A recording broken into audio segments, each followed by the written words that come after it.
کوئٹہ سمیت بلوچستان کے شمالی علاقوں میں بارشوں اور برفباری کے نئے اسپیل سے موسم مزید سرد ہو گیا ہے۔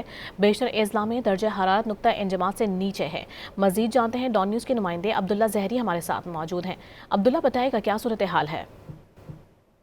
جی بالکل، بارش اور برفباری برسانے والا دوسرا اسپیل گزشتہ راتی بلوچستان میں داخل ہوا، جس کے بعد خان میں درزئی، مسلم باغ، چمن، کوجک ٹاپ، لکپاس، مستنگ اور کلات میں بارش کے ساتھ ہی برفباری کا آغاز ہوا اور اب تک بھی جاری ہے، جبکہ اس کے ساتھ ساتھ کوئٹہ میں آج صبح بھی بارش اور ہلکی ہلکی برفباری کا سلسلہ شروع ہوا جو اس وقت جاری ہے۔ اس کے ساتھ ساتھ کوئٹہ کی پہاڑی چوٹیوں پر اس وقت بھی برفباری ہو رہی ہے۔ اس کے ساتھ ساتھ محکمہ پی ٹی ایم نے گزشتہ روز ایک الرٹ جاری کی ہے، جس میں محکمہ پی ٹی ایم کی جانب سے خدشہ ظاہر کیا گیا ہے کہ مختلف مقامات پر بارشوں کے ساتھ ساتھ ندی نالوں میں طغیانی کا امکان ہے، جس کے لیے فوری طور پر محکمہ پی ٹی ایم اور دیگر ریسکیو فورسز اور ضلعی انتظامیہ کی جانب سے اقدامات کیے گئے۔ اس کے ساتھ ساتھ چمن، کوجک ٹاپ، زیارت روڈ اور مسلم باغ سمیت لکپاس اور کلات میں محکمہ پی ٹی ایم اور این ایچ اے کی جانب سے ہیوی مشینری بھی وہاں پہ کھڑی کر دی گئی تاکہ سڑکوں پر جمنے والا جو برف ہے اس کو فوری طور پر ہٹایا جا سکے۔ محکمہ موسمیات کے مطابق آئندہ 2 روز تک یہی اسپیل کو بلوچستان کے مختلف مقامات جن میں شمالی اور دیگر علاقوں میں رہے گی، جس کے ساتھ ساتھ بارش اور پہاڑی چوٹیوں پر برفباری کا امکان ظاہر کیا گیا ہے۔ اگر درجہ حرارت کی بات کریں تو بلوچستان میں